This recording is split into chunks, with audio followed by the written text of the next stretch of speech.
good evening. Yan po, napakalamig ng panahon ngayon dito sa Babuyan.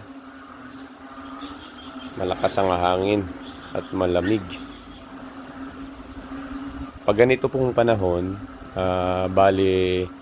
nagbibigay po tayo ng Doxylin and Elic B para maayos po ang ating mga alagang biik. Ito po kasi si Doxylin, meron po siyang vitamin C.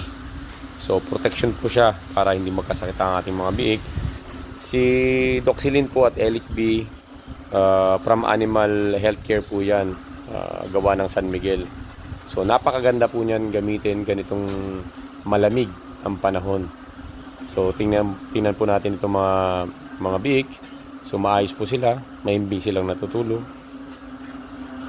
At hindi mamasa-masa ang kanilang mga puwet. So, maayos po ang kanilang mga dumi. Kasi ang biik po, malamigan lang po yan.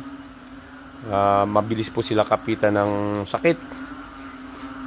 Possible na magdumi sila ng malambot. So, yan po, buo ang kanilang mga dumi. So, maayos po ang ating mga alaga.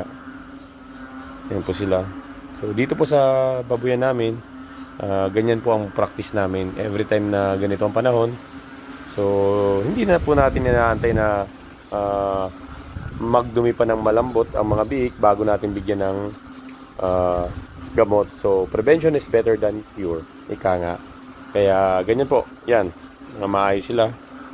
So, napaghandaan natin pag ganitong panahon. Taglamig na po talaga. So, kailangan po natin magbigay ng gamot at vitamins.